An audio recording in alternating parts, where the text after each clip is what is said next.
Hey everyone, tonight we're starting with something a little less scholarly and a lot more herbal.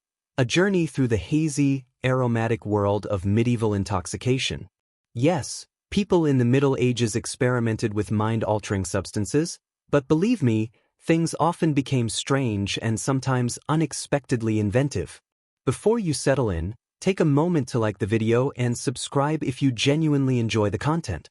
Also, tell me in the comments where you're watching from and what time it is in your part of the world. It's always interesting to see how far these stories travel. Now, lower the lights, perhaps switch on a fan for a gentle background sound, and join me as we explore tonight's topic. It's easy to picture the Middle Ages as a gloomy landscape filled with mud, monasteries, disease, and hardship. But beneath all those layers of wool and struggle lived ordinary people, curious, imperfect, and often willing to experiment. Every now and then, someone would discover an unfamiliar root and think, what happens if I mix this with warm wine? And honestly, it's not hard to understand why. There was no electricity, no coffee shops, no modern medicine for mental health, and entertainment options were limited. You might spend your day watching a knight attempt to read or wondering how long your neighbor could keep dancing before collapsing from ergot poisoning. Under those circumstances, if someone suggested a mushroom that could make you forget about feudal obligations for a few hours, many people would probably be willing to try it. Contrary to what many people assume today, using substances to alter consciousness, relieve pain, or simply make life more manageable was not uncommon in medieval society. It was deeply woven into daily life. Of course, they didn't call it getting high. There were no medieval stoner groups laughing behind haystacks. Instead, these experiences were described as visionary states, divine inspiration, healing treatments, or occasionally as serious mistakes. Doctors prescribed herbs. Monks cultivated them. Individuals accused of witchcraft were often associated with them. And many ordinary people encountered these substances through medicine, rituals, or sometimes through accidental consumption of contaminated food. The variety of medieval intoxicants extended far beyond a mug of warm ale, although that certainly played its part. There were roots believed to scream, flowers known to distort vision, seeds linked to prophetic dreams, and ointments that convinced people they were flying through the night sky. Altered states were not always pursued for pleasure. They were often connected to healing, spirituality, or, in some cases, poor judgment combined with an empty stomach. Depending on your social standing, these remedies might come from a physician, a nun, a barber surgeon, or perhaps a barefoot villager named Wolf who claimed to have learned everything from nature itself. In the medieval world, obtaining mind-altering substances did not require secret alleys or exclusive clubs. Often, all it took was a garden, a mortar and pestle, and a somewhat casual attitude toward dosage. Nature provided the ingredients, but she did not always provide clear instructions. Medieval Europe was filled with plants, roots, fungi, and resins that could either cure a headache or convince someone they had married a tree. The boundary between medicine and mystical experience was often interpreted quite loosely. Physicians, monks, midwives, and traveling herbalists all experimented with botanical remedies, sometimes with considerable knowledge and sometimes with remarkable confidence. If you wanted something to help you sleep, ease anxiety, reduce pain, or perhaps reveal divine truths in your bowl of soup, there was likely an herb for that. Take henbane, for example. This plant was essentially nature's version of Russian roulette. When prepared correctly, it relieved pain and encouraged sleep. When prepared incorrectly, it could introduce an entirely different set of problems, including convulsions and irrational behavior that might involve running through the woods while shouting at invisible enemies. Then there was mandrake, a root famous for its vaguely human appearance. According to legend, it screamed when pulled from the ground, and the sound was said to be powerful enough to kill. Remarkably, this warning did not discourage people from harvesting it. Instead, elaborate methods were developed, including tying the root to a dog and standing at a safe distance. Consuming mandrake could bring unconsciousness, visions, and vivid dreams. Under favorable circumstances, those dreams might even be considered prophetic. Under unfavorable circumstances, the outcome could be considerably worse. Another well-known plant was belladonna, often called deadly nightshade, a name that offers a fairly clear warning. It was used cosmetically to enlarge pupils, medically to reduce pain, and occasionally it caused hallucinations or death. Medieval self-care involved a degree of risk that would surprise many modern people. These herbs were prepared as teas, tinctures, oils, and the famous flying ointments that we'll discuss later. They were not always taken willingly either. Sometimes they were administered during medical treatments, religious rituals, or by enthusiastic apothecaries who believed that adding a little more of a powerful root could only improve the results. Unfortunately, it often did the opposite. Henbane, the medieval equivalent of pressing a mysterious button just to see what happens. Known to botanists as Hyoscyamus niger, and known to everyone else as the plant that made Uncle Bernard believe he was a duck, henbane was a familiar feature of medieval medicine. For centuries, it appeared in herbal texts throughout Europe. It was not simply another plant, it had a reputation.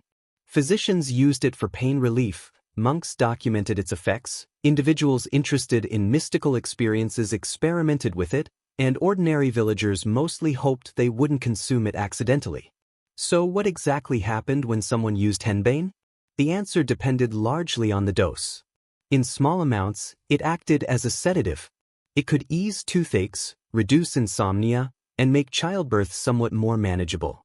In many ways, it served as the medieval equivalent of taking medication and hoping for the best. In larger quantities, or even moderate amounts taken at the wrong time, henbane could trigger delirium, hallucinations, confusion, and extreme agitation. Someone might find themselves having an emotional conversation with a turnip they sincerely believed was a deceased relative. The plant contains compounds such as scopolamine and hyoscyamine, which affect neurotransmitters in the brain. Put simply, things become strange very quickly. Visual distortions, disorientation, dry mouth, intense thirst, and unpredictable behavior were all possible side effects. Henbane could be smoked, brewed into tea, or mixed into ointments that were applied to the skin. This method appealed to people who preferred their altered states to arrive gradually rather than all at once. Was it legal? Technically, yes. The concept of controlled substances had not yet developed. However, it remained controversial.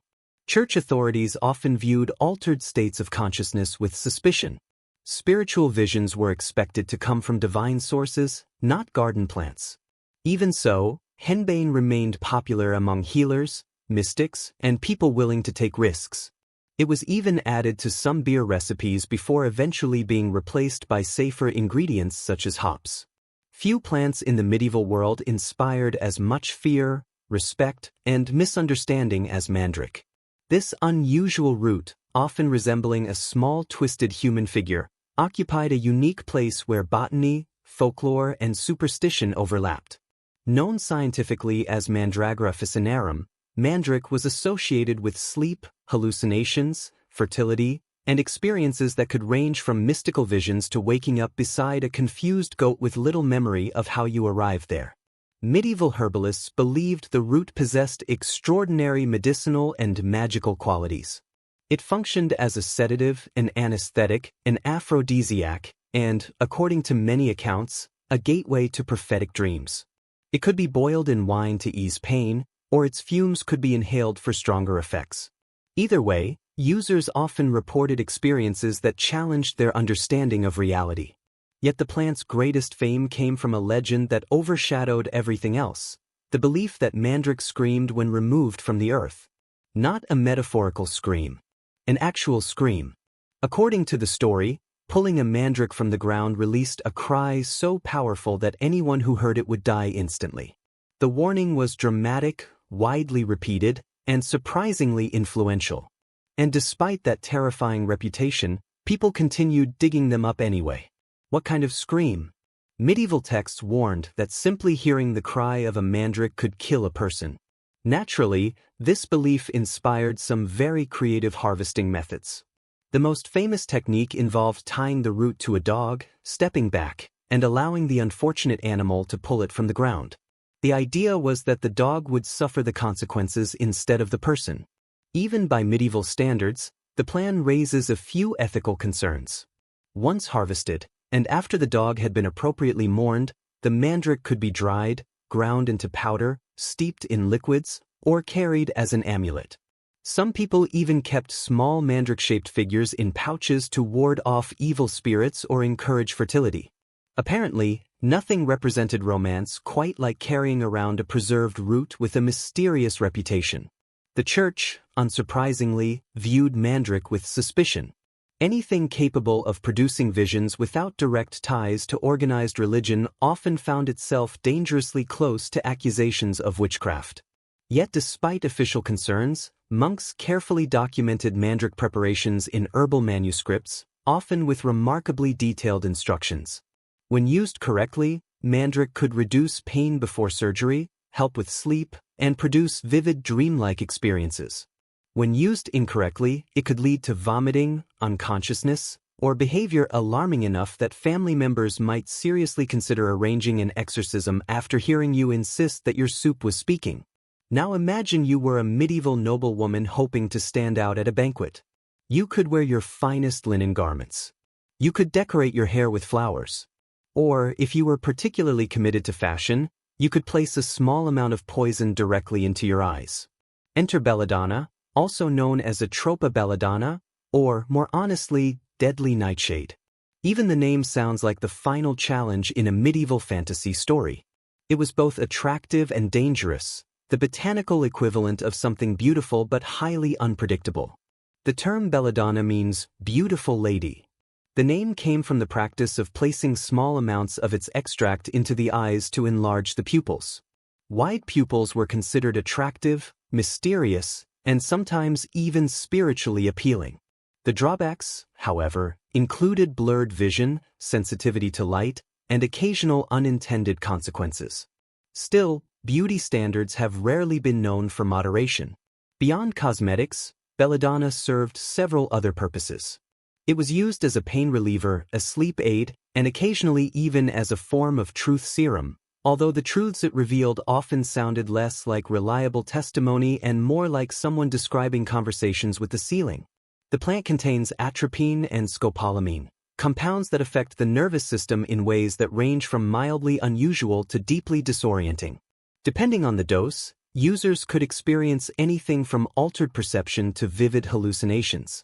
Belladonna frequently appeared in potions, flying ointments, and a number of medical treatments that modern professionals would probably review very carefully before approving. Need to numb a patient before surgery? Belladonna. Need to induce a sleep-like state? Belladonna. Interested in dream experiences that feel unusually vivid and symbolic? Once again, belladonna.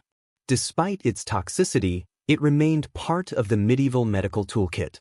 Physicians used it with varying degrees of caution, depending on their training and the urgency of the situation. References to belladonna appear throughout European herbal texts, medical recipes, and even love charms.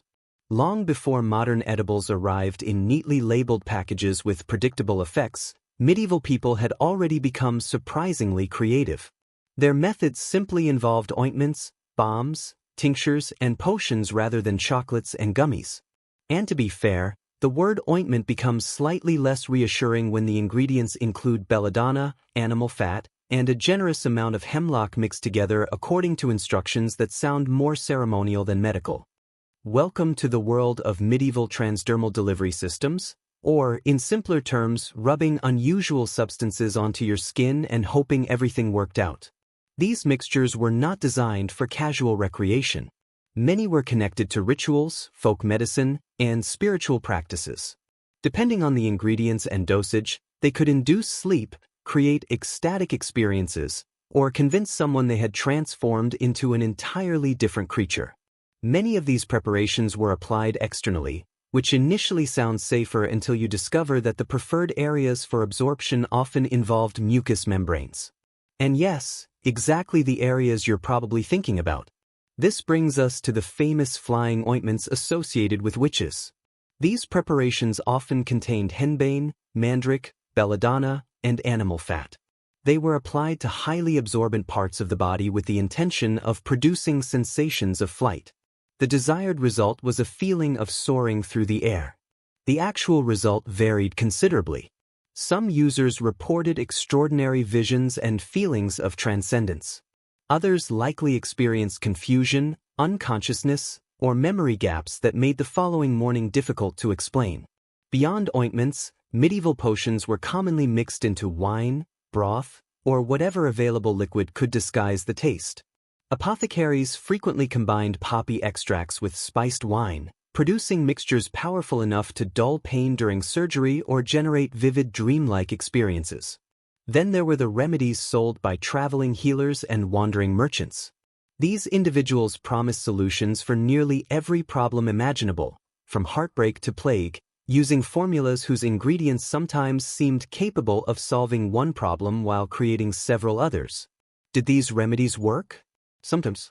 Other times they may simply have altered perception enough that people temporarily forgot what had been troubling them in the first place. That was part of the unpredictability of medieval intoxicants. No one could be entirely certain what the outcome would be. Would you sleep peacefully? Experience profound spiritual insights? Or spend the evenings speaking passionately to the moon while developing strong opinions about root vegetables? The answer often depended on factors no one fully understood. Now let's discuss the broomstick, the iconic companion of the medieval witch. Today it seems harmless enough, more closely associated with fairy tales and holiday decorations than historical reality. Yet its connection to witchcraft has a surprisingly practical and chemical explanation. Historical accounts, particularly those written by inquisitors and religious investigators, describe witches using flying ointments. These thick preparations contained plants such as henbane, belladonna, and datura, all substances capable of producing powerful psychoactive effects. Here's the important detail: these ointments were generally not swallowed, because many of the ingredients were highly toxic when consumed directly. Instead, they were applied externally to areas where absorption occurred more efficiently. This is where the broomstick enters the story. Some historical descriptions refer to a staff or pole used to apply these substances. Not exactly the image presented in children's stories, but one that helps explain how the legend developed. Users often reported sensations of flying through the night sky, attending supernatural gatherings, or floating above familiar landscapes. Modern understanding suggests these experiences were hallucinations produced by the plants themselves.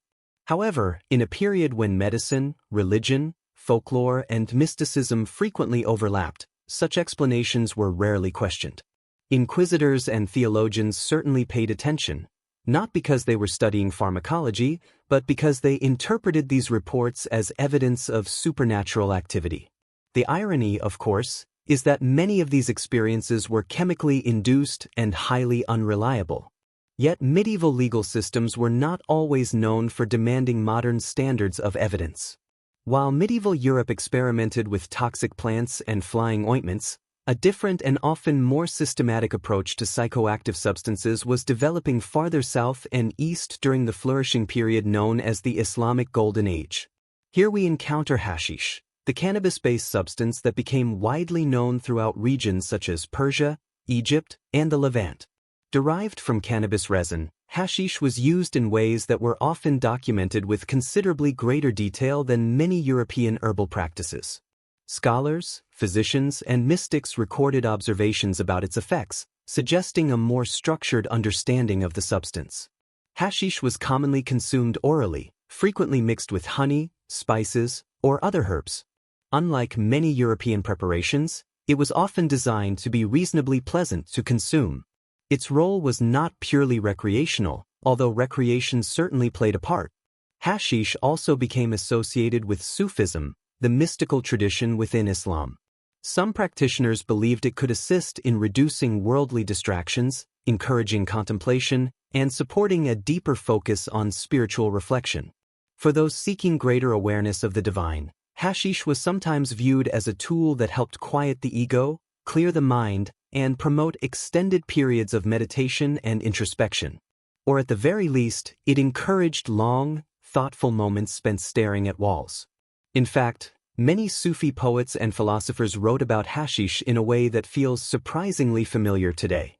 Their descriptions were filled with strong emotions, symbolic language, and enough ambiguity to leave readers wondering exactly what state of mind inspired those words. Of course, not everyone approved. Many Islamic rulers periodically attempted to restrict or ban the use of hashish, concerned that it encouraged laziness, weakened moral discipline, or led to excessive laughter during religious observances. Like many substance prohibitions throughout history, however, enforcement often proved more difficult than expected. The legendary Hashishin, often referred to as the original assassins, were also rumored to have used hashish before carrying out missions. Modern historians generally regard these stories as exaggerated or mythical, but they demonstrate how cannabis-related substances quickly became associated with both mystery and suspicion. Meanwhile, much of Europe remained centuries away from developing a clear understanding of cannabis.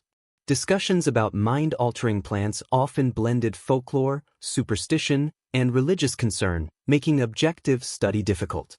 When you picture a medieval church, you probably imagine stained glass windows, flickering candles, solemn chants, and thick clouds of incense drifting through the air like a carefully crafted atmosphere. But incense served more purposes than simply creating a sense of holiness. It may also have had mild psychoactive effects. Let's begin with two of the most famous examples: frankincense and myrrh. These aromatic resins were imported from regions of the Arabian Peninsula and East Africa and burned in churches, temples, royal courts, and other sacred spaces. Their intended purposes included purifying the air, discouraging evil influences, and masking less pleasant everyday odors. However, modern research suggests there may have been another effect as well. When frankincense burns, it releases compounds, including insensilyl acetate, that can influence parts of the brain associated with mood and emotion. Put simply, if you spend enough time surrounded by incense smoke, religious chanting might not have been the only reason you felt unusually calm or detached. Medieval chapels were rarely known for excellent ventilation. In fact, many enclosed worship spaces accumulated substantial amounts of smoke during ceremonies. As a result, prolonged exposure to incense, especially when combined with fasting, dehydration, exhaustion, or extended periods of prayer, could potentially produce mild tranquilizing effects. It was not uncommon for monks, mystics, and devoted worshippers to report visions or unusual spiritual experiences during lengthy religious services. While these experiences were often interpreted as divine inspiration, environmental factors may have contributed as well. And this was not limited to Christianity. Incense played an important role in mosques, synagogues, Buddhist temples, and many pre-Christian religious traditions. It crossed cultural and religious boundaries remarkably well. Apparently, people throughout history have appreciated a good atmosphere. Religious leaders often taught that incense helped elevate the soul towards spiritual awareness. From a practical perspective, it may also have softened the edges of reality just enough to make exceptionally long sermons easier to endure. Think of it as the medieval version of background music and scented candles, except with more Latin, more ritual, and significantly fewer relaxation playlists. If there was one thing medieval people could consistently rely on, alongside taxes and occasional outbreaks of disease, it was alcohol. Beer, ale, mead, wine, cider. If it could be fermented, someone was probably producing it in a wooden barrel and claiming it had medicinal value. In fairness, there was some practical logic behind this. Clean drinking water was not always easy to find. Many water sources were contaminated or located downstream from animals and human settlements. Drinking directly from a stream sometimes involved more risk than people realized. As a result, fermented beverages became a safer alternative. One of the most common was small beer, a lightly alcoholic drink consumed daily by adults and children alike. It was not intended to cause intoxication. Instead, it provided hydration while reducing some of the risks associated with untreated water. Of course, not all alcohol was so mild. Those with greater wealth, or simply fewer responsibilities, could enjoy stronger Alesh, honey mead, or imported wines.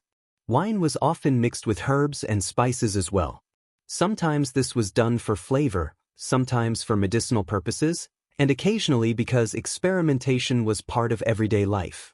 Within monasteries, brewing became a respected craft.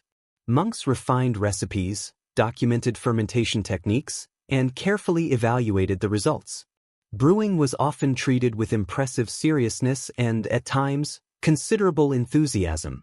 If spiritual devotion could be measured in pints, some monastic communities would have ranked very highly. Alcohol, however, was more than a beverage. It was a social tool, a comfort, and a practical solution to many everyday difficulties. Need relief from medieval dentistry? Feeling melancholy?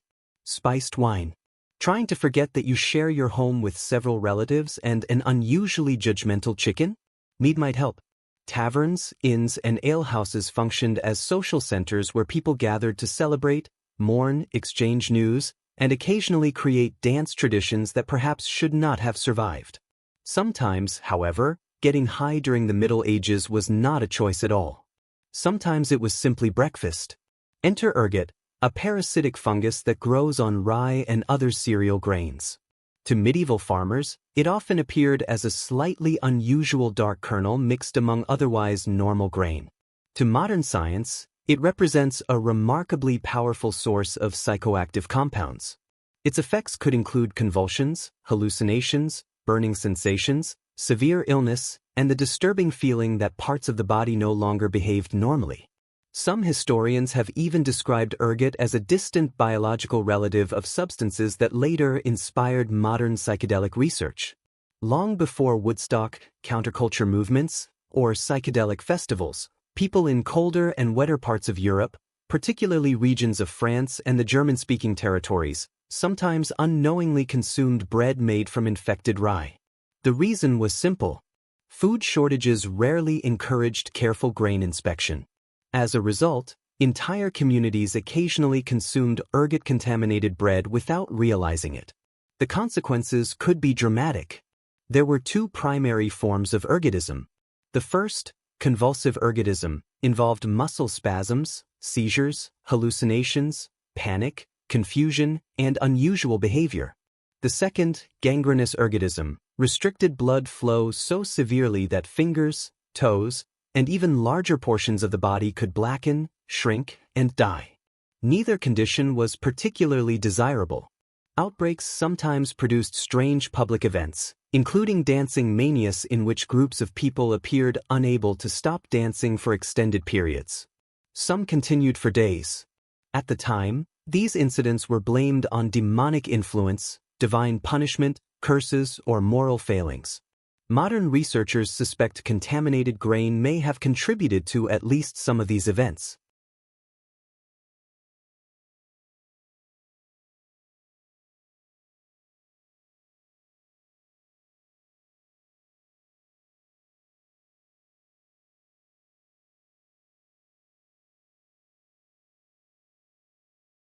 Ironically, the religious hospitals operated by the Order of St. Anthony often helped victims recover simply by providing food made from uncontaminated wheat instead of rye.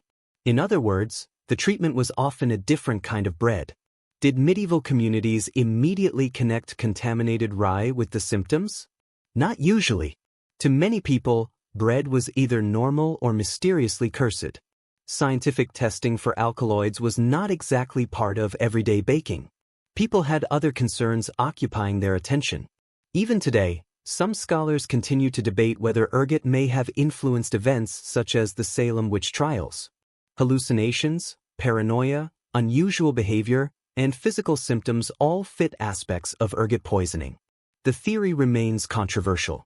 What is far less controversial is the fact that medieval Europeans occasionally experienced powerful psychoactive effects through contaminated food without understanding why. Now, you've probably heard of magic mushrooms. You've probably heard of flying ointments.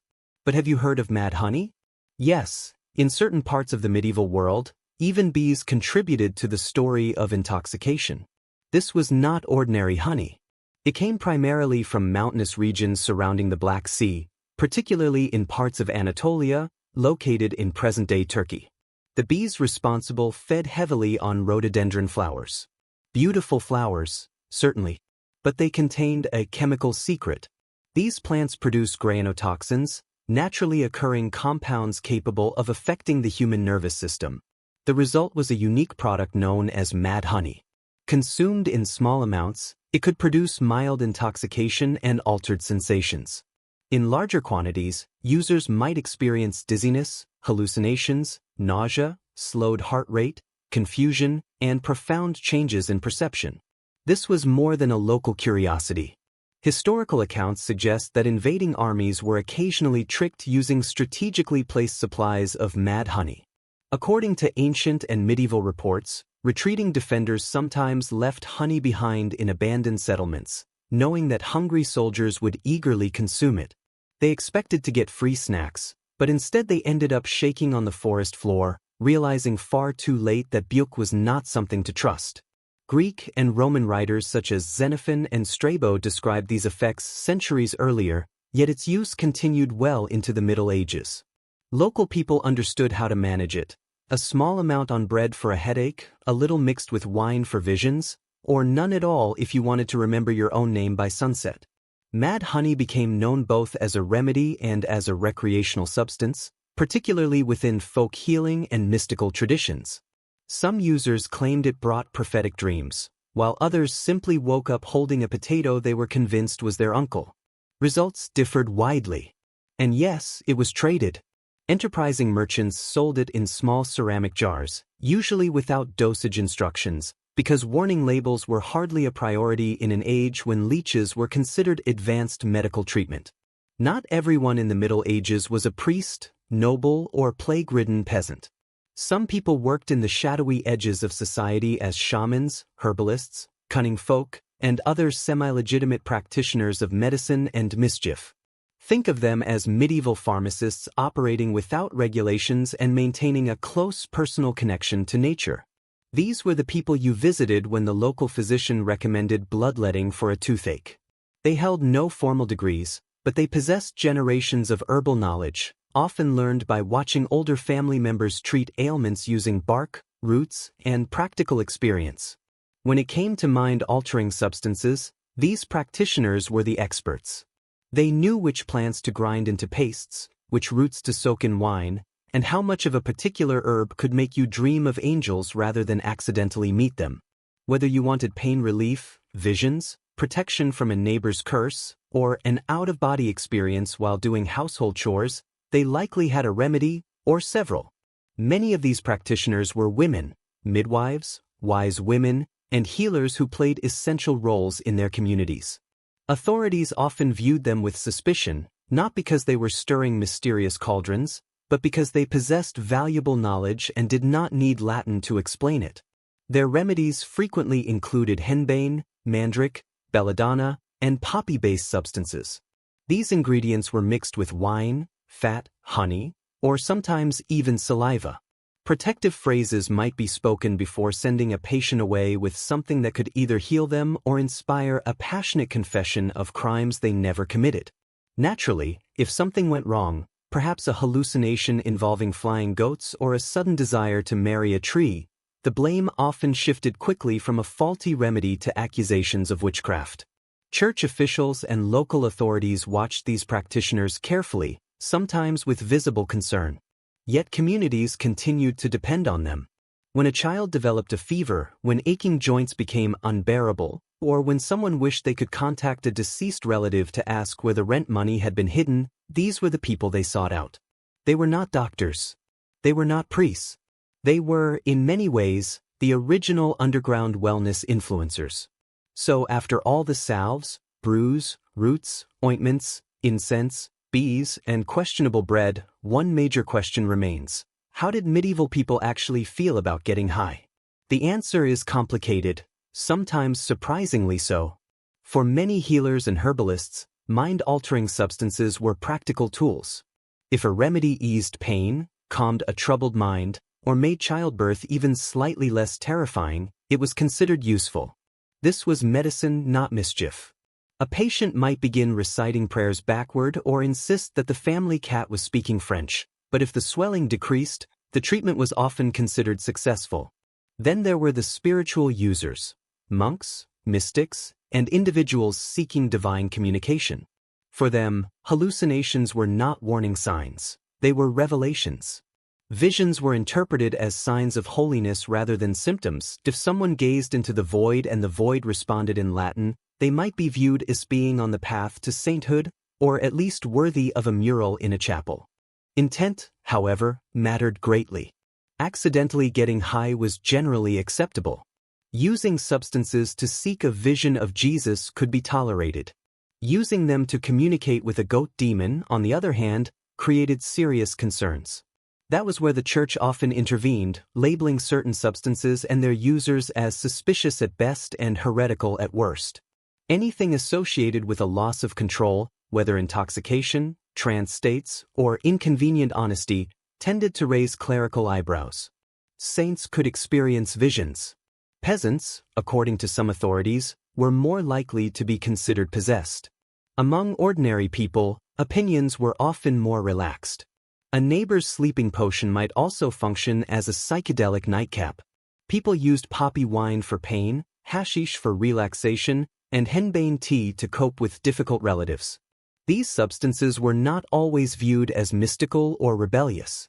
In many cases, they were simply part of the household medicine chest, sitting alongside garlic and prayers. Ultimately, attitudes toward getting high depended on who you were, what you were using, and whether anyone decided to report it. In the medieval imagination, altered states of consciousness occupied a strange gray area between miracle and misdemeanor, health and heresy. In a world where demons, saints, plagues, and turnip famines seemed to walk side by side, a little herbal escape from reality probably did not seem like the worst idea.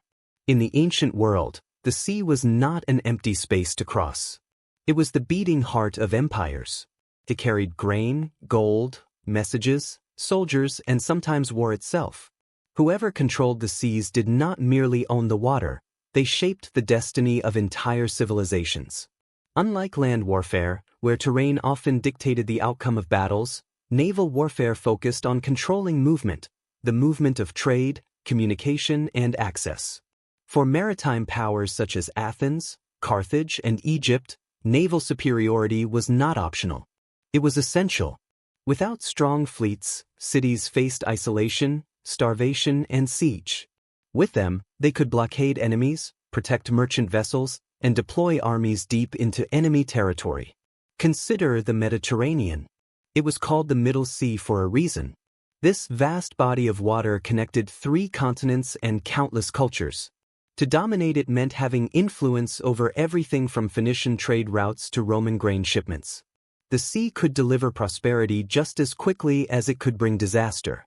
As a result, ancient states invested enormous resources in naval infrastructure. Harbors, shipyards, dry docks, and naval bases became critical assets. For Athens, the navy became the foundation of its power. Themistocles' vision of a trireme-centered military transformed Athens into a thalassocracy, a sea-based empire.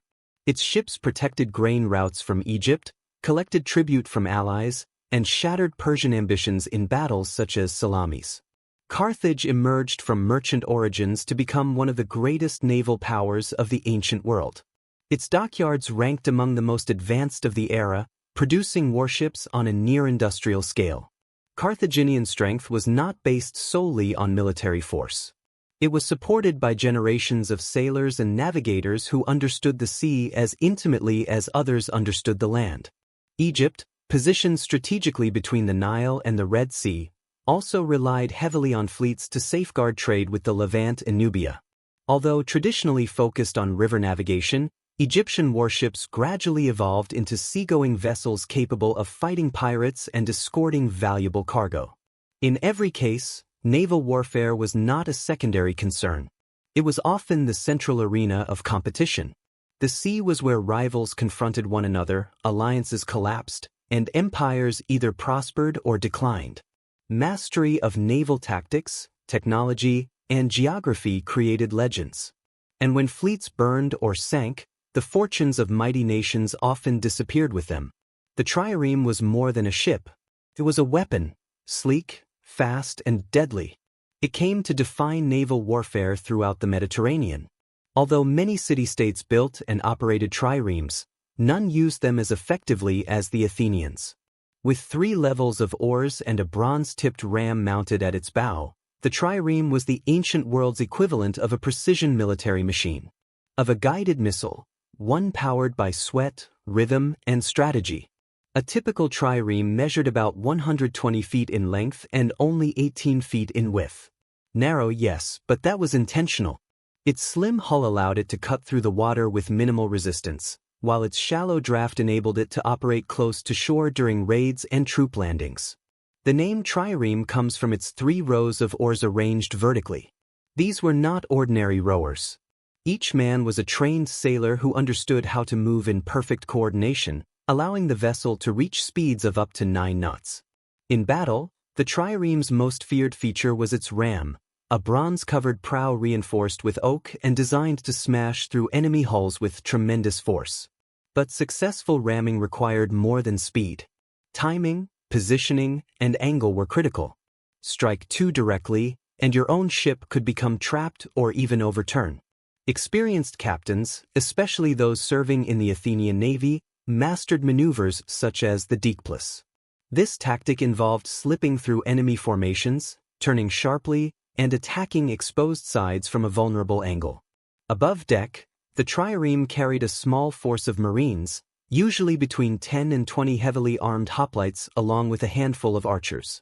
Their task was to board enemy vessels or defend against enemy boarders. Yet a trireme was not a floating fortress. It depended on speed and maneuverability rather than protection. One serious mistake could leave the ship destroyed. What made the Athenian trireme fleet truly remarkable was not only the ships themselves but also the system supporting them. Through public naval funding, Athens constructed and maintained hundreds of triremes. Citizens from every social class, including the poorest, served as rowers. This created a unique form of democracy at sea. When Athens defeated the Persian fleet at Salamis in 480 BCE, victory did not belong solely to aristocrats. It was achieved largely through the efforts of ordinary citizens pulling the oars. Ancient naval warfare was not a contest of cannon fire. It resembled a high-speed game of strategy mixed with occasional hand-to-hand combat. The objective was straightforward: disable or sink the enemy before they could do the same to you. The primary method for accomplishing this was ramming. Ramming formed the foundation of naval tactics during the trireme era.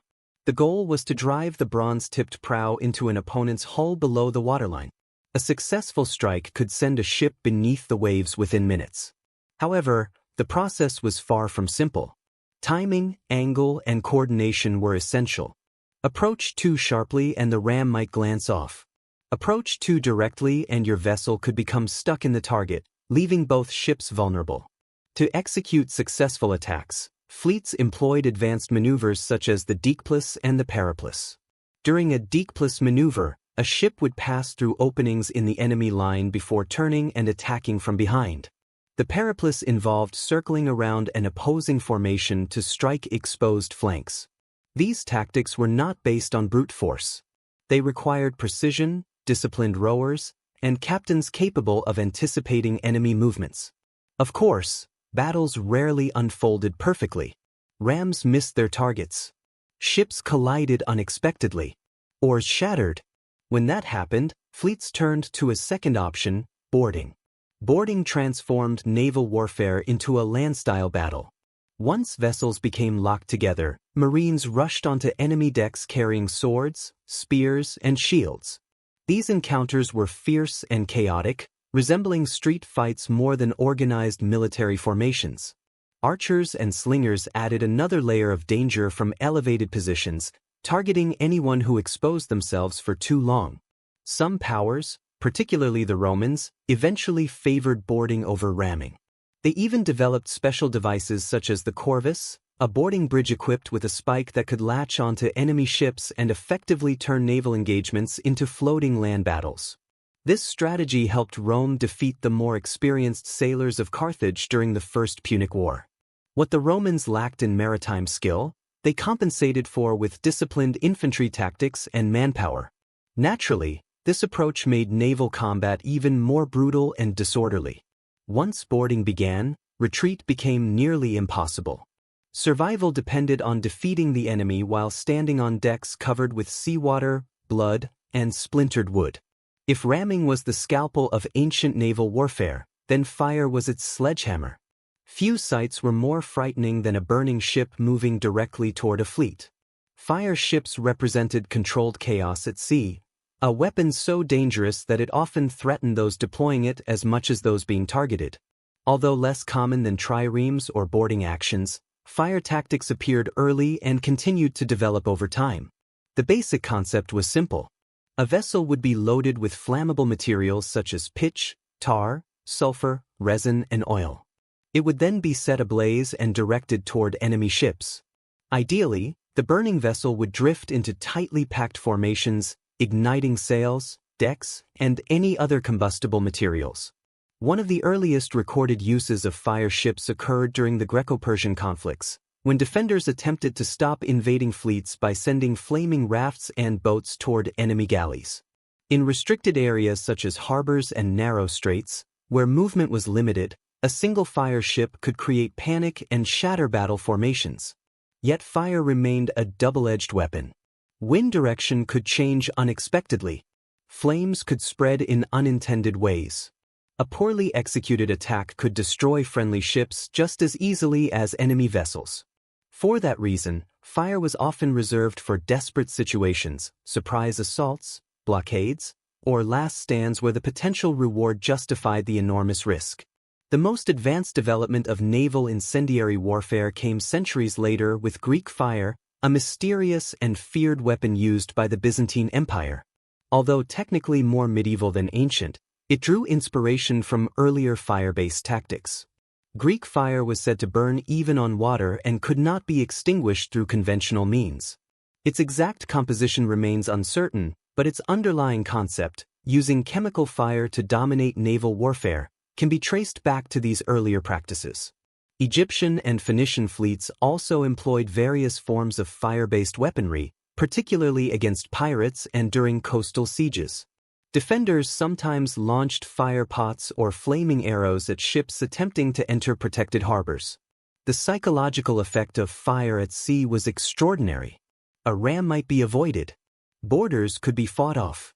Fire, however, inspired immediate fear. It consumed wooden vessels, spread rapidly, and often moved faster than commands could be issued. Even experienced sailors sometimes abandoned ship at the first signs of smoke and burning pitch. During the 5th century BCE, Athens transformed itself from a regional city-state into the dominant naval power of the Greek world, and the transformation began with silver. When a rich silver deposit was discovered in the mines of Laurium, the ambitious statesman Themistocles persuaded his fellow Athenians not to distribute the profits among citizens. Instead, he argued that the wealth should be invested in a fleet. His proposal was straightforward: build triremes and build many of them. That decision changed the course of history. At its height, the Athenian navy operated more than 200 warships and became the foundation of what historians now call the Athenian Empire. The city's strength no longer depended solely on hoplite armies or defensive walls. Its power sailed across the sea on ships driven by strategy, discipline, and human effort. The victory at Salamis in 480 BCE, where Themistocles' fleet trapped and destroyed the Persian navy in narrow waters, remains one of the most decisive naval battles in ancient history. That triumph did more than preserve Athens. It established the city as a leading defender and eventually a dominant ruler within the Greek world. Through the Delian League, Athens collected tribute from allied city-states, officially for shared naval defense. In reality, much of that wealth supported Athenian ambitions, including shipbuilding programs and major public construction projects. The navy allowed Athens to enforce loyalty, suppress uprisings, and project influence far beyond its own territory. But the fleet accomplished something else as well. It strengthened Athenian democracy. The poorest citizens who could not afford the equipment required to serve as hoplites could still contribute as rowers in the navy. Their service became an essential part of the city's military success and gave them a greater role in the political life of Athens. Armor or property required to serve as hoplites became essential rowers aboard the triremes. Their contribution gave them political influence, reshaping the Athenian assembly and increasing the power of the lower classes. In many ways, sea power became people power. However, this dominance came with consequences. Athens' heavy dependence on its navy and its increasingly forceful treatment of allied states created growing resentment. During the Peloponnesian War, Sparta, a state traditionally known for land warfare, built its own fleet with Persian financial support and eventually defeated the Athenian navy at Aegospotami in 405 BC. Once its fleet was destroyed, Athens was cut off from vital supplies and ultimately forced to surrender. Even so, the legacy of Athenian naval power endured. It demonstrated that a city-state with limited territory could become an imperial force through mastery of the sea. It also showed that ships could serve as political instruments just as effectively as military weapons. If Athens ruled the Aegean, Carthage dominated the western Mediterranean. Founded by Phoenician settlers around 800 BCE in what is now Tunisia, Carthage built its strength not solely through conquest but through trade, seafaring expertise, and remarkable naval innovation. By the 4th century BCE, Carthage was far more than a wealthy city. It had become the center of a vast maritime network stretching from Spain to Sicily and from North Africa to Sardinia. This influence depended heavily on its fleet. While Athens perfected the trireme, the Carthaginians elevated naval engineering to an industrial scale. Their shipyards, especially the enormous circular harbor of Carthage, were capable of constructing and housing hundreds of warships. These figures were not exaggerated. Carthage developed an assembly line-style dock system that allowed ships to be built, repaired, and deployed with exceptional speed, something largely unmatched in the ancient world. Carthaginian vessels, often quadriremes and quinquiremes, were generally larger and heavier than Athenian triremes. They were designed not only for speed but also for strength. Their naval strategy emphasized both ramming and boarding, supported by skilled mercenary marines and Libyan sailors who had spent their lives at sea. Yet Carthage's maritime dominance was about more than military force. It was also built on commerce. Carthaginian merchants sailed along the Atlantic coasts of Europe and Africa, trading valuable resources such as tin and silver while returning with rare and exotic goods. Their navy ensured that pirates, competitors, and foreign powers, including Rome, did not disrupt this profitable trade network. Then came the Punic Wars. As Rome rose to power on the Italian peninsula, its leaders recognized that defeating Carthage required building a navy from the ground up. When the Romans captured a stranded Carthaginian quinquireme, they reportedly reverse-engineered the vessel and copied its design. They also introduced the corvus, a boarding bridge that neutralized Carthage's superior seamanship by transforming sea battles into close-range infantry engagements. Despite setbacks, Carthage remained a formidable naval power. Guided by talented commanders and strong tactical traditions, it continued to challenge Rome throughout the conflict. At the Battle of Drepana, for example, Carthaginian forces executed a highly effective maneuver that devastated a Roman fleet despite being outnumbered, proving that they still understood how to command the sea. Eventually, however, numbers overcame experience. Rome's persistence, logistical advantages, and disciplined military system gradually shifted the balance. By the conclusion of the Second Punic War, Carthage's fleet had largely disappeared, its shipyards had been dismantled, and its dominance had come to an end. Nevertheless, the reputation of Carthaginian naval power remains strong. They were more than warriors at sea. They were master traders, innovative shipbuilders, and daring navigators who once ruled vast waters through intelligence, wealth, and maritime skill. When most people think of ancient Egypt, they picture pyramids, pharaohs, and monumental temples, not fleets. Yet Egypt was among the earliest civilizations to embrace naval power, both along the Nile River and across surrounding seas. Its vessels may not be as famous as Greek triremes or Carthaginian quinquiremes, but for thousands of years Egypt relied on ships to maintain its authority, transport armies, and protect vital trade routes. The Nile served as Egypt's main highway, linking the north and south of the kingdom and connecting deserts, cities, and fertile lands. As early as 3000 BC, Egyptian shipbuilders were constructing vessels from bundled papyrus reeds and later from cedar wood imported from Lebanon. These boats carried grain, gold, soldiers, and even enormous stone statues. Pharaohs organized naval expeditions south into Nubia and east across the Red Sea toward Punt, a mysterious region known for incense, ivory, and exotic animals. Egypt's naval ambitions, however, extended beyond river travel.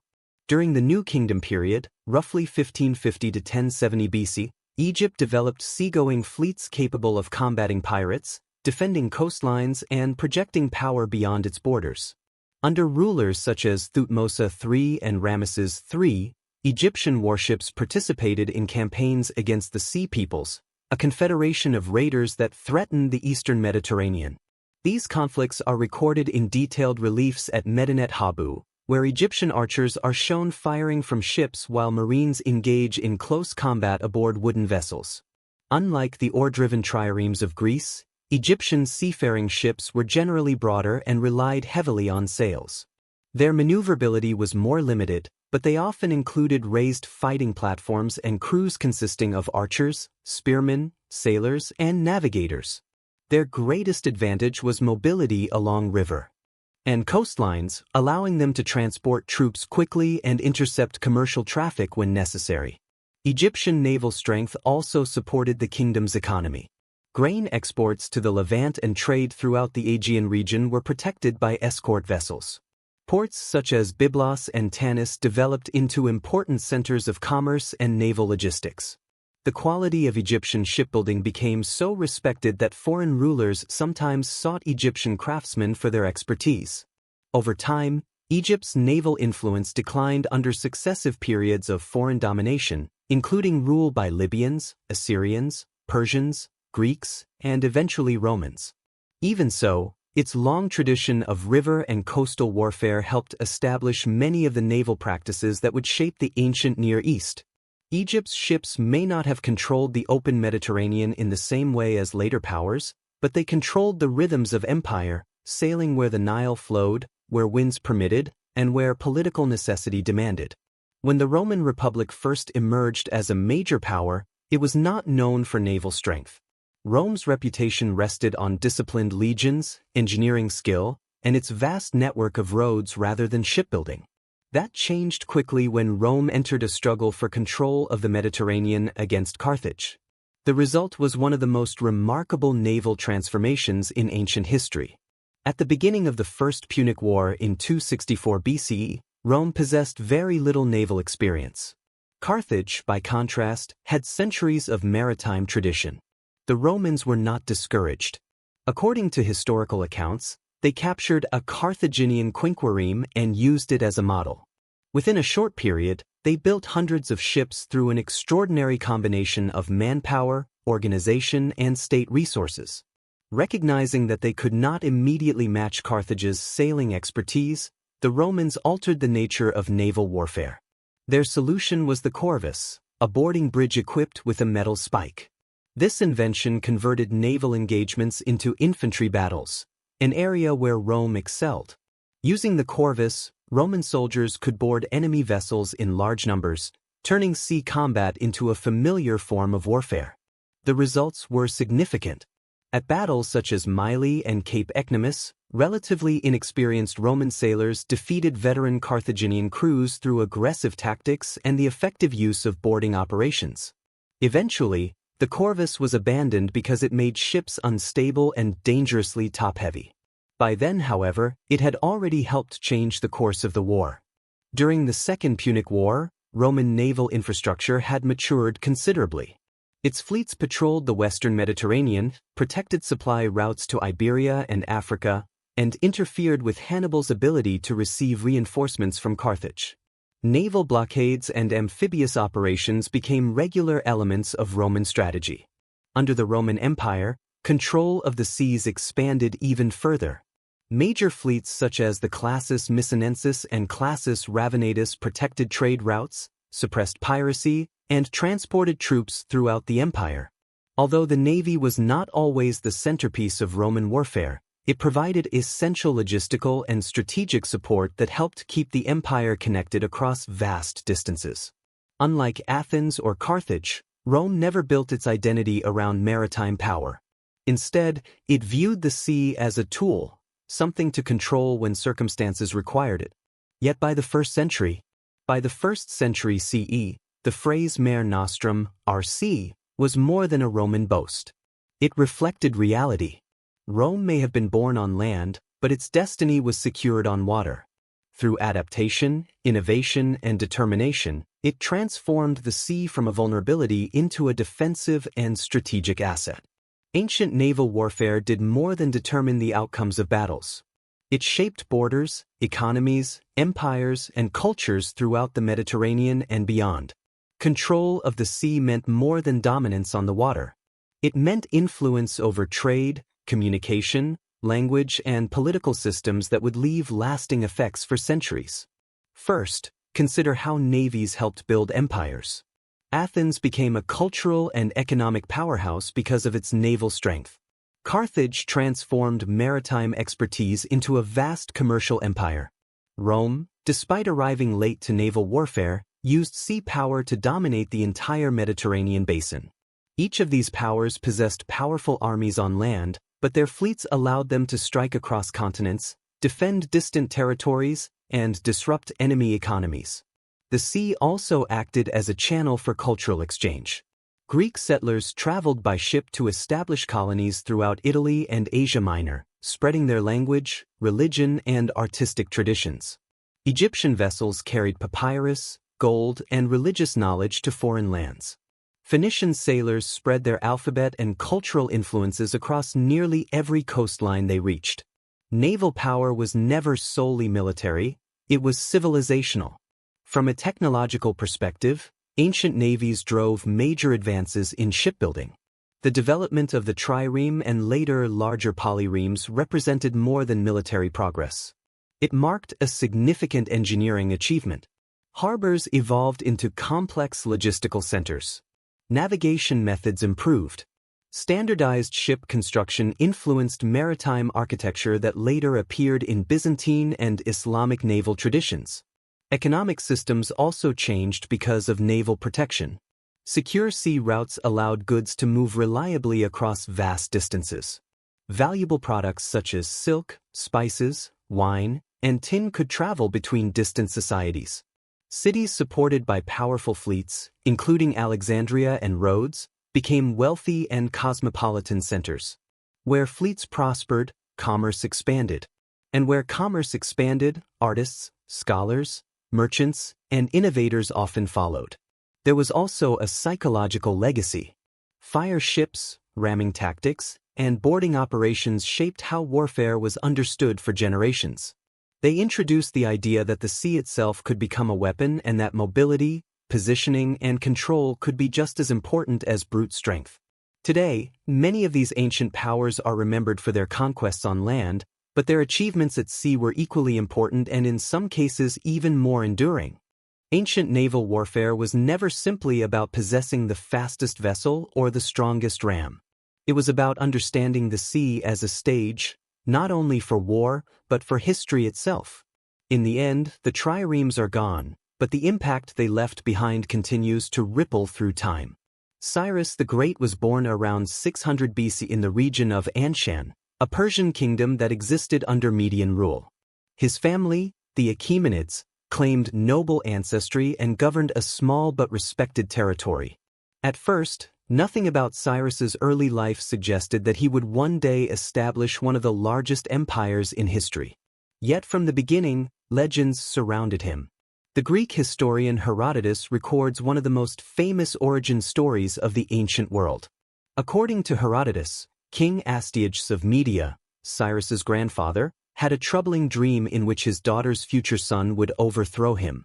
Court interpreters confirmed his fears, predicting that the child would eventually threaten his throne. Determined to prevent this outcome, Astyages married his daughter Mandane to the Persian noble Cambyses, believing that a child born into a lesser Persian kingdom would remain politically insignificant. But the dreams continued. When Cyrus was born, Astyages decided not to take any risks. He ordered a trusted official, Harpagus, to kill the infant. Harpagus, unwilling to carry out the order himself, passed the task to a shepherd. Instead of abandoning the child, the shepherd secretly raised Cyrus as his own son. Hidden among the mountains, Cyrus grew up living the life of a common herder. As he matured, however, his natural leadership became increasingly obvious.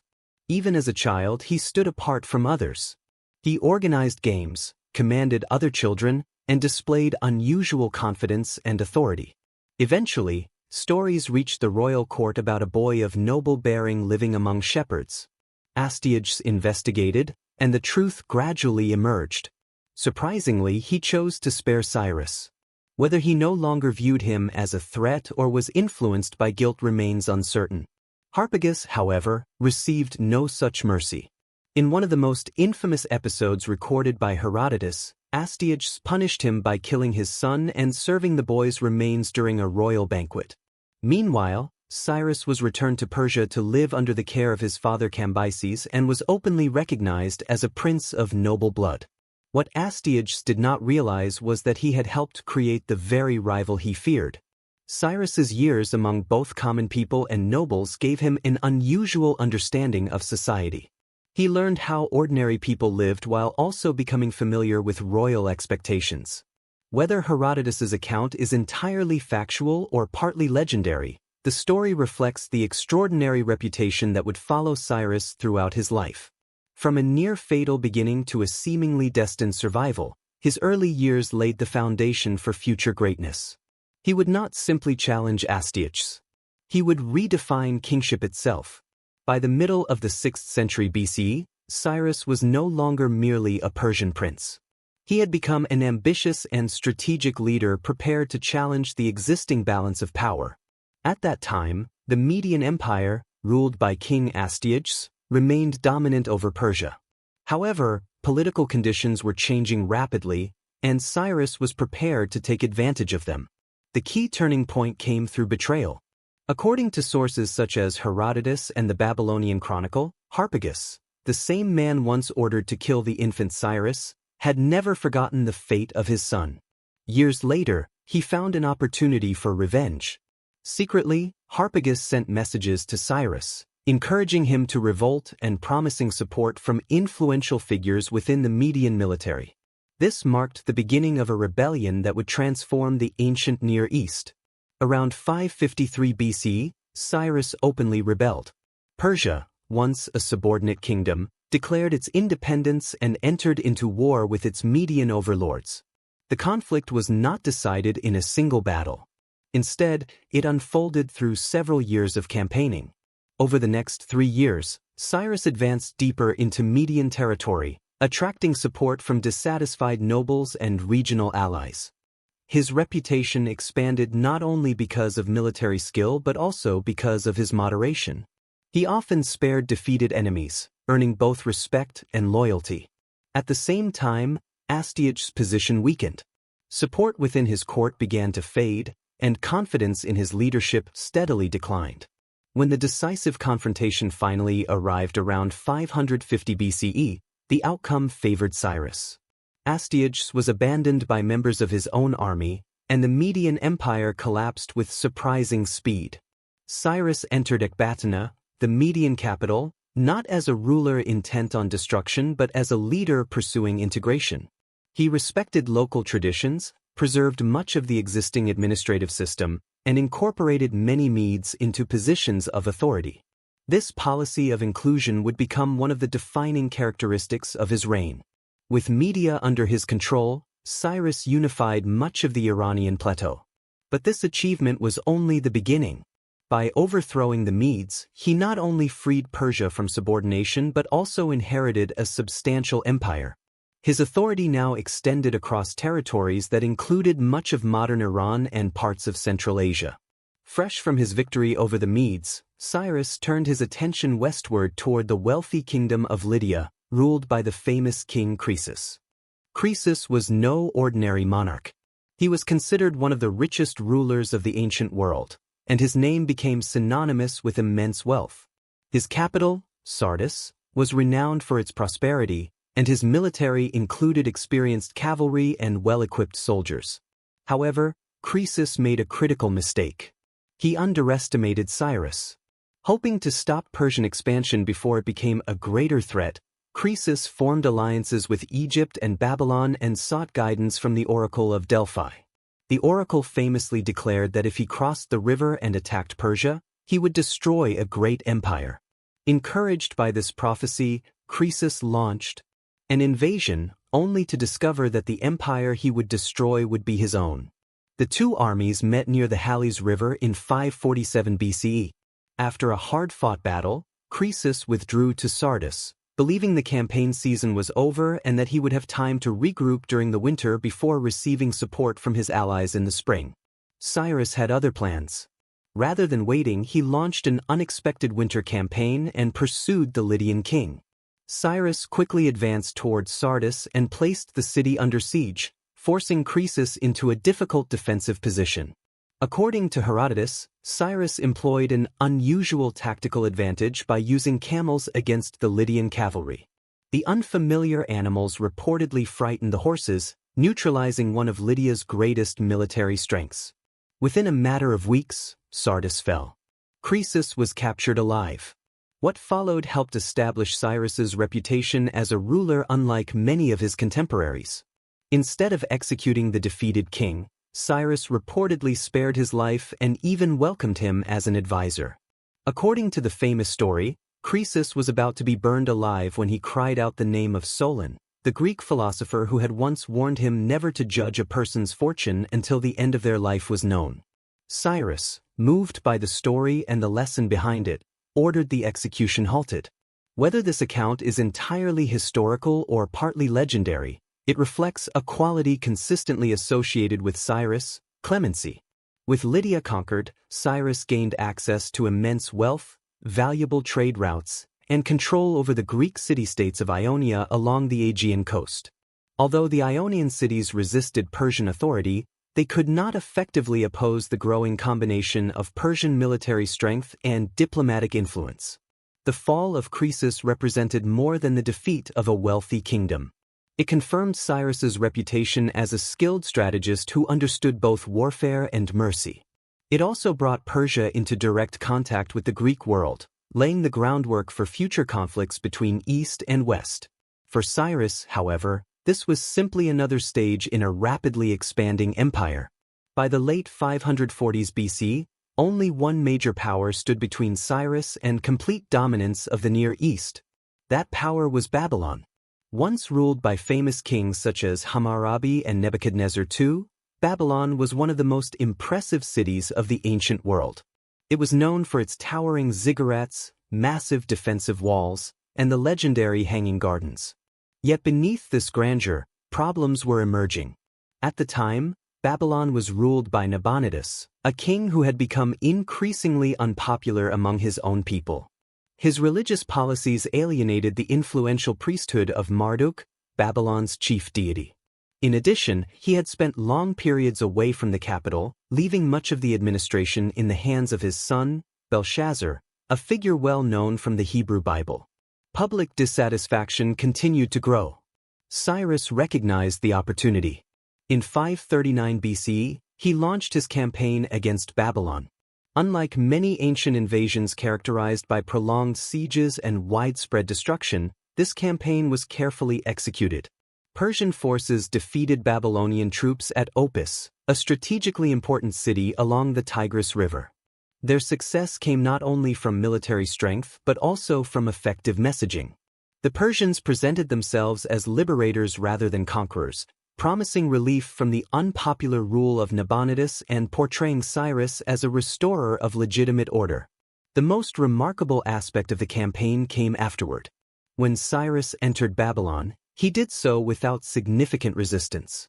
According to the Nabonidus Chronicle and later Greek accounts, the city's gates were open to him. Whether this occurred through political negotiations, internal betrayal, or a combination of factors remains uncertain. What is clear is that Cyrus entered the city as a welcomed ruler rather than as a destroyer. He respected Babylon's temples, participated in local religious ceremonies, and issued declarations emphasizing peace and stability. In the famous Cyrus Cylinder, he claimed that Marduk himself had chosen him to restore justice and proper order.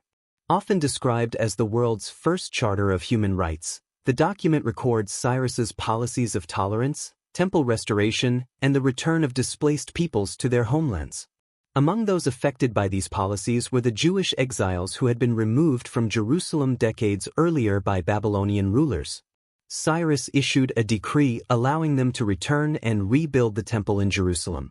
The significance of this act was so great that the Hebrew Bible refers to Cyrus as God's anointed, a title usually reserved for Israelite kings. After entering Babylon in 539 BC, Cyrus the Great did not merely inherit an empire. He transformed the very idea of imperial rule. One of the most important artifacts associated with his reign is the Cyrus Cylinder, a clay document written in Akkadian cuneiform. It is frequently described as the world's first declaration of human rights, although modern historians continue to debate that characterization. Regardless of terminology, the document provides a remarkable insight into Cyrus's understanding of leadership. He presented power not simply as domination but as responsibility. In the text, Cyrus describes himself as the ruler chosen by Marduk to restore justice following the failures of Nabonidus.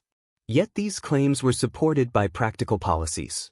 He restored religious institutions, allowed displaced populations to return to their native regions, and emphasized respect for local customs and traditions. One of the best-known examples was his decision to permit the Jewish people to leave Babylonian exile and return to Jerusalem.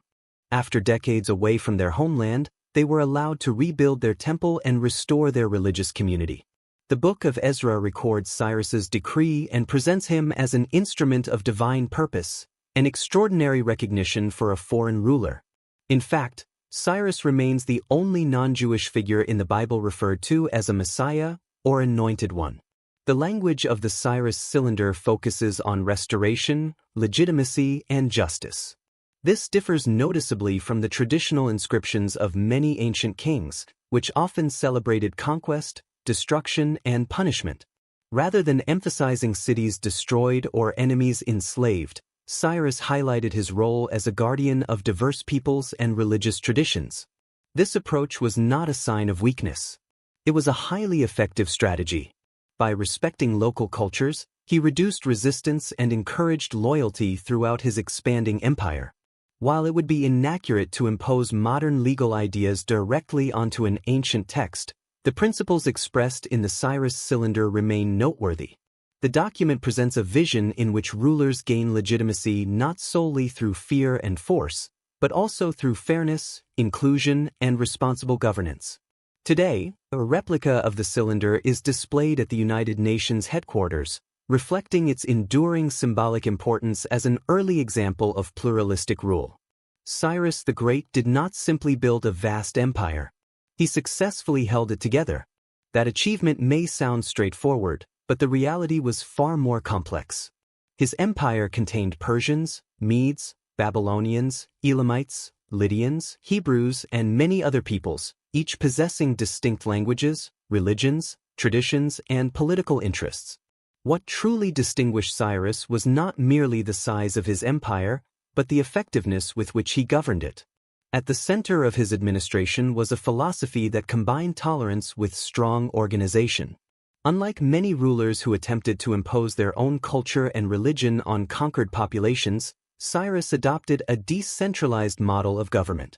Local leaders were often allowed to remain in power. Local faiths continued to function. Traditional customs were generally preserved. Rather than forcing uniformity, Cyrus sought cooperation and trust. The strategy proved successful. He retained many of the administrative systems developed by the Medes and Babylonians, adapting them to Persian needs and creating a flexible governing structure. Authority was delegated to satraps, or provincial governors, who supervised taxation, security, and justice throughout their territories. These officials were frequently selected from local elites, helping maintain regional stability while remaining accountable to the central government. The satrap system would become one of the defining features of Achaemenid administration for generations. Cyrus also invested in infrastructure and commerce. He improved trade routes, protected caravans, and encouraged fair treatment of merchants, understanding that economic prosperity was just as important as military strength.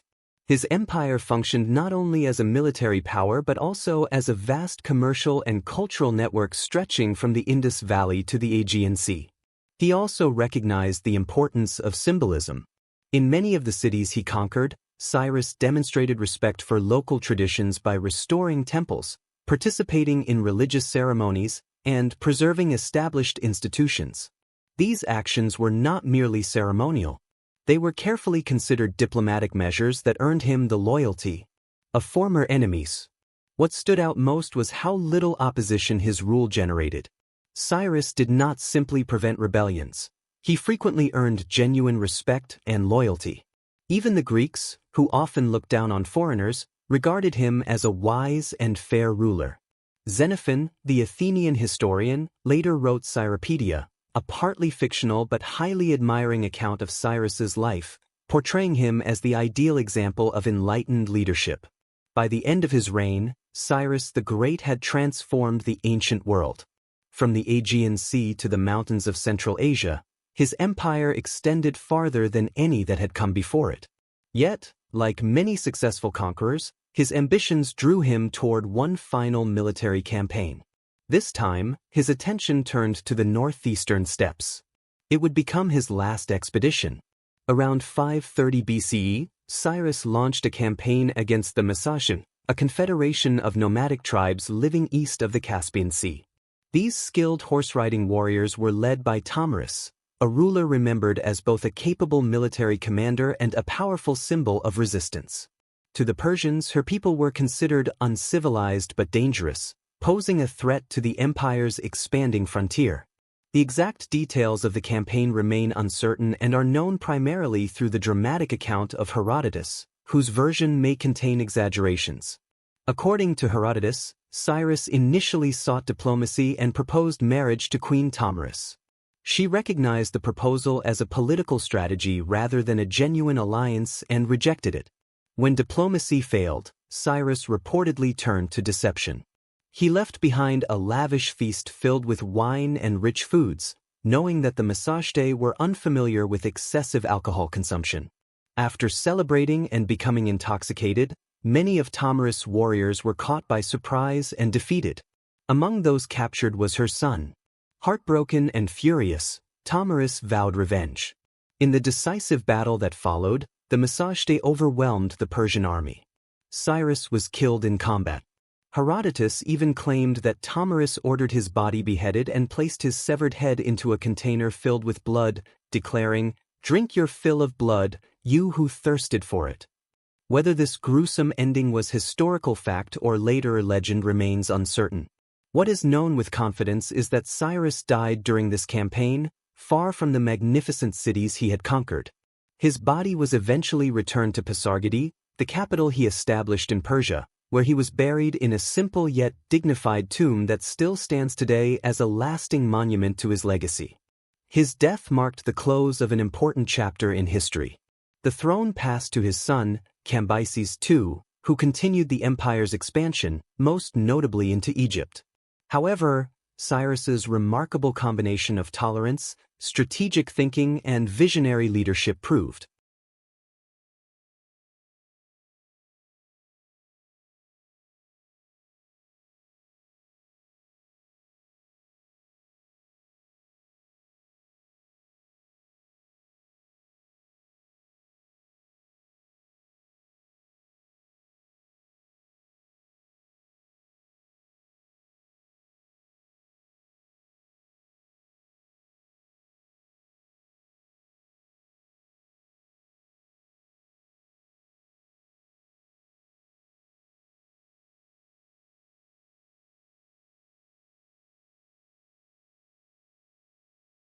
difficult to match. When Cyrus the Great died, he left behind far more than a vast empire. He left a model of governance, a philosophical example, and a reputation so respected that centuries later his name still inspired admiration. The Achaemenid Empire founded by Cyrus was the largest empire the world had seen up to that time, stretching from the Aegean to the Indus River. Yet its significance was not defined solely by its size. What truly mattered was the way it operated. Cyrus's policies of inclusion, tolerance, and administrative innovation continued under his successors. Cambyses II and later Darius the Great not only expanded the empire but also strengthened its administrative framework. The satrapy system introduced by Cyrus became a foundation of imperial government. These regional governors maintained order, collected taxes, and reported directly to the king, allowing the empire to remain both enormous and surprisingly efficient. Religious and cultural freedom also remained official policy. Temples and local gods were respected throughout the empire, from Babylonian ziggurats to Egyptian sanctuaries. Local elites were often allowed to retain authority under Persian supervision. During the early Achaemenid period, rebellions were relatively uncommon, not merely because of military strength, but because many subjects considered Persian rule less oppressive than previous governments. Cyrus also helped redefine the concept of kingship. He was not simply the king of Persia. He adopted titles such as King of the Four Corners of the World. Yet, unlike many rulers before him, his legitimacy was connected to the welfare of his people. This was more than political messaging. It reflected a genuine change in imperial thinking. Effective governance became an important measure of greatness. Even after his death, Cyrus's influence remained strong. His tomb at Pasargadae, a modest limestone structure, became a symbol of both humility and permanence. Centuries later, Alexander the Great visited the tomb and reportedly paid tribute to Cyrus, ordering repairs after it had been damaged. Within Persia, Cyrus was not merely remembered, he was honored. Later Persian dynasties invoked his legacy to strengthen their own legitimacy. Followers of Zoroastrianism associated him with divine justice, and modern Iranian national identity continues to celebrate him as a founding figure of the nation. Cyrus the Great's impact did not end with his death or even with the eventual collapse of his empire. Over time, his legacy expanded beyond borders, religions, and civilizations, establishing him not only as a Persian hero but also as a globally admired historical figure whose influence echoed across centuries. In the Hebrew Bible, Cyrus is portrayed not as a foreign tyrant but as a divinely chosen liberator. The book of Isaiah refers to him as the Anointed of the Lord, a title usually reserved for Israelite kings. His decree allowing Jewish exiles to return to Jerusalem and rebuild the temple marked a major turning point in Jewish history. For many, he remains a righteous non-Jewish ruler who used power to restore faith and freedom rather than suppress them. In Greece, despite later conflicts with Persia, Cyrus was frequently presented as the model monarch. Xenophon, a student of Socrates, wrote the Cyropaedia, a partly fictionalized narrative of Cyrus's life. The work portrayed him as wise, just, courageous, and moderate. Although it was not a strict historical biography, it significantly influenced Greek and Roman ideas about leadership and ethics for generations. In Islamic tradition, some scholars have identified Cyrus with Tul-Karnain, the two-horned one, described in the Quran as a righteous ruler who built a great barrier to protect people from chaos and injustice. While this interpretation remains debated, it reflects the respect Cyrus receives across multiple Abrahamic traditions. Modern historians and political leaders have also drawn inspiration from Cyrus. In 1776, Thomas Jefferson reportedly kept a copy of the Cyropaedia near his bedside. During the 20th century, Iran's last Shah invoked Cyrus as a symbol of national unity and modernization. Today, the Cyrus cylinder, often described as the world's first declaration of human rights, is displayed by the United Nations as a symbol of tolerance and responsible governance. Cyrus's enduring appeal goes beyond conquest. He is remembered not only for building an empire but also for exercising power with restraint and justice. He demonstrated that an empire did not need to erase cultural differences to maintain stability and that rulers could earn loyalty through respect rather than fear. More than 2,000 years later, Cyrus the Great remains a remarkable historical paradox, a conqueror admired for compassion and a ruler praised even by many of the peoples he conquered. Few individuals in history have earned such widespread respect, and even fewer have maintained it across so many centuries. In the intense heat of the Nile Valley, the ancient Egyptians made a distinctive choice. Many shaved their heads completely. This was not merely a practical decision, it also carried cultural and symbolic meaning. A clean-shaven head became a blank canvas, and upon that canvas they placed some of the most elaborate wigs the ancient world had ever produced. Wigs in ancient Egypt were not simply fashion accessories. They served as important indicators of identity, social status, and ritual purity. High-ranking men and women did not just wear them, they displayed them with pride. These wigs were far from simple.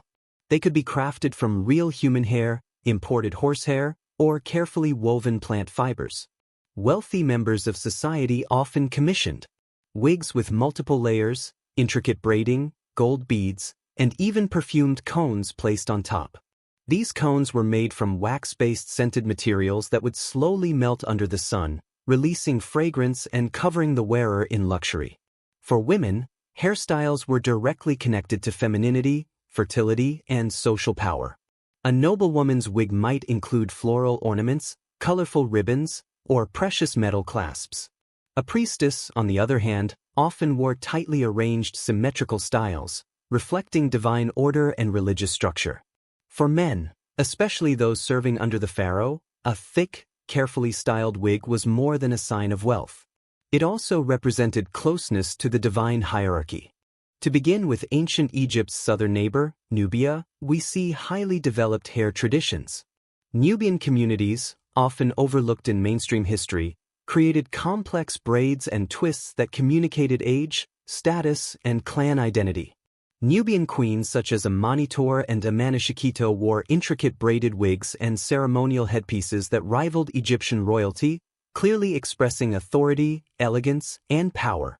Further west, in what is now Nigeria, the Yoruba and Igbo cultures treated hair as a refined art form.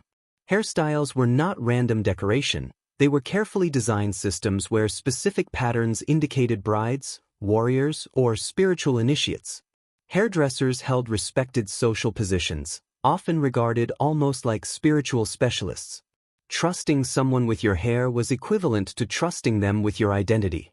Among the Himba people of Namibia, red ochre paste made from crushed stone and butterfat is still traditionally used to coat and shape braids. These ochre-styled hairstyles serve practical and symbolic purposes. They protect hair from the harsh desert climate while also marking life stages such as puberty and marriage. For Himba women, hair is directly shaped by the passage of time and social transition. One of the most significant aspects of African hair history is its role in resistance. During the transatlantic slave trade, enslaved Africans used hairstyles as quiet forms of communication and memory. Cornrows were not only practical, they sometimes encoded maps, escape routes, or meeting locations. Other styles preserved cultural identity and ancestral memory, resisting forced erasure through every braid and pattern. In many West African traditions, shaved heads symbolized mourning or spiritual transition, while dreadlocks represented strength, divine connection, or warrior identity. Hair was always treated as sacred, never purely aesthetic. Later colonial systems attempted to suppress these traditions by promoting European beauty standards, but African hair culture was never fully erased. It survived through memory, family practice, and oral tradition, and today it continues to be actively reclaimed worldwide. In ancient Greece, hair also carried deep social meaning. In a culture shaped by sculpture, poetry, and philosophy, hairstyles represented virtue, intellect, and civilization. From tightly curled youth styles to flowing philosopher locks, hair helped define a person's public identity in relation to society and the divine. In early Greece, men often wore long hair tied with bands or ribbons. Mythological heroes such as Achilles and Odysseus were described as having shining or flowing hair, symbolizing strength, nobility, and divine favor. In this early period, long hair was associated with masculinity and heroism. However, during the classical era, ideals shifted. Well-kept, moderately short hair became the standard for Athenian men. Beards, however, remained important. Philosophers, statesmen, and teachers, including figures like Socrates, Plato, and Aristotle, all wore beards. The beards symbolized wisdom and maturity, while a controlled hairstyle reflected reason and discipline. In contrast, slaves and foreigners were sometimes forced to shave their heads as a sign of inferiority or submission.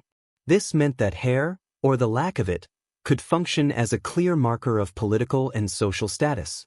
For women, hair was strongly linked to modesty and domestic virtue. In public, respectable women were expected to keep their hair tied up or covered. Loose hair was typically reserved for special religious rituals or mourning practices, such as those associated with Dionysian traditions, where unbound hair symbolized the suspension of social order. Girls usually wore their hair down until puberty. At that point, a first braid was often cut and dedicated to Artemis as part of a coming-of-age ritual. This marked the transition from childhood to adult responsibility. Greek goddesses also had distinct hairstyles that carried symbolic meaning.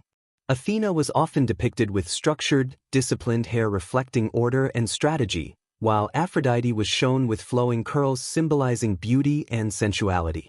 Mortals often imitated these divine styles as a way of expressing cultural ideals. In ancient China, hair was closely tied to morality, family duty, and imperial authority.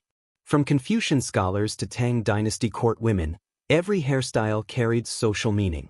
Hair was not to be altered casually, and cutting it was often considered a serious violation. This belief came from Confucian principles of filial piety, which taught that the body, including hair, was a gift from one's parents. To cut or damage it unnecessarily was seen as disrespectful. As a result, hair cutting was also used as punishment, serving both as humiliation and moral separation. Men typically wore long hair tied into buns or top knots. Scholars, officials, and poets paired these styles with robes and caps that represented order, discipline, and loyalty. Unkempt or loose hair in public was associated with disorder, madness, mourning, or rebellion. Women's hairstyles were strongly linked to age and marital status. Young girls often wore twin buns or side styles. After marriage, hair was arranged into more formal buns or coils, often decorated with combs, jade, or gold ornaments. During the Tang Dynasty, court women wore especially elaborate hairstyles, forming towering structures decorated with pins, flowers, and ornaments. Hair also carried political meaning. When the Manchu-led Qing dynasty replaced the Ming, they enforced the queue hairstyle, shaved front head with a long braided queue. This became a forced symbol of submission to foreign rule, and many Han Chinese resisted it, seeing it as a loss of cultural identity. In contrast, Taoist monks shaved their heads completely to reject worldly attachment, while Buddhist monks did the same to symbolize detachment and impermanence. In ancient India, hair was considered sacred, deeply tied to spirituality, ritual purity, caste identity, and personal discipline. It served as both a cultural marker and a spiritual expression, carrying meaning across devotion and social structure. Wandering holy men known as sadhus grew their hair freely without cutting or grooming it. Over time, it formed thick matted locks called jata. These dreadlocks symbolized renunciation of material life and spiritual focus. The longer and more unkempt the hair, the stronger the message of detachment from identity, wealth, and social status. Sadhus often followed the example of Shiva, whose own matted hair was said to hold back the sacred river Ganges. In contrast, other traditions emphasized shaved heads, were considered the highest form of sanctity in Hindu traditions. Pilgrims often shaved their heads before visiting sacred sites, offering their hair as a sign of surrender and spiritual purification. A child's first haircut, known as a mundan, was an important rite of passage believed to remove negative karma carried from past lives. Even mourning rituals involved head shaving by close male relatives, symbolizing humility and detachment from material life. Hair also served as a marker of caste and marital status. Upper caste men traditionally maintained a single tuft of hair at the crown, known as the shikha, after shaving the rest of the head. This top knot was not decorative. It identified them as twice-born, belonging to priestly or scholarly classes and obligated to perform sacred duties. Removing the shikha without reason was considered equal to social exclusion or symbolic death. Women's hairstyles carried equally strong meaning. Unmarried girls typically wore their hair loose or in simple braids, while married women styled it into buns or carefully coiled arrangements. Neatly oiled and well-braided hair represented discipline, beauty, and family honor. Decoration varied by region and wealth, but jasmine flowers, gold ornaments, and decorative combs were commonly used, especially during festivals and weddings. Hair was also associated with sensual and erotic symbolism. Ancient texts such as the Kama Sutra describe detailed and expressive hair arrangements, while temple sculptures at sites like Khajuraho depict women with long, flowing, intricately styled hair resembling sculpted movement. Across the ancient world, hairstyles were not only used for conformity, they were also tools of distinction, resistance, and rebellion. In many societies, changing or rejecting dominant hairstyle norms became a quiet or open form of protest against cultural expectations, imperial authority, or oppressive systems. In Judea under Roman rule, Jewish communities followed strict religious laws and avoided the elaborate grooming styles favored by Roman elites. Many Jewish men refused to shave their beards or adopt Roman hairstyles, preserving a distinct identity rooted in faith. In a society that valued assimilation, this became a subtle but firm form of resistance. In ancient Gaul during Julius Caesar's campaigns, Celtic groups were known for their distinctive lime-treated hair, often styled into stiff, bright, spiked forms resembling natural mohawks. Roman writers described these styles as barbaric, but for the Gauls, they functioned as expressions of identity and resistance, both intimidating enemies and strengthening tribal unity against Roman expansion. The Parthian and later Sassanid empires, located east of Rome, also used appearance as a political statement. Their kings wore long curled hair and thick beards as symbols of divine authority and cultural continuity. To Romans, these styles appeared foreign or overly ornate, but within Persian culture they represented legitimacy, tradition, and royalty. Their appearance sent a clear message: they were not Rome. Even in more restricted societies, hair remained a form of silent resistance. Enslaved people across various empires, from Greece to the Americas, were often forced to shave their heads to erase identity and individuality. When possible, however, they used hair to preserve heritage and communicate meaning. Braids could hide seeds, beads carried messages, and hairstyles often encoded maps, memories, or signs of escape. Women also used hair as a form of defiance. In Sparta, unmarried women famously wore shorter hair compared to other Greek societies, reflecting physical freedom and independence. In Rome, some women rejected elaborate court hairstyles in favor of simpler looks inspired by philosophical movements like Stoicism or early Christianity, emphasizing modesty over status. When emperors rose or fell, hairstyles often changed with them. Adopting or abandoning imperial styles could signal political loyalty or quiet opposition, making hair a risky but powerful expression of dissent. Across all these civilizations, hair was never just personal appearance. It functioned as a tool of identity, belief, and resistance. In times when voices were suppressed or conflict was widespread, the human scalp became a canvas of meaning, where a braid, a shaved head, or a single curl could communicate more powerfully than words.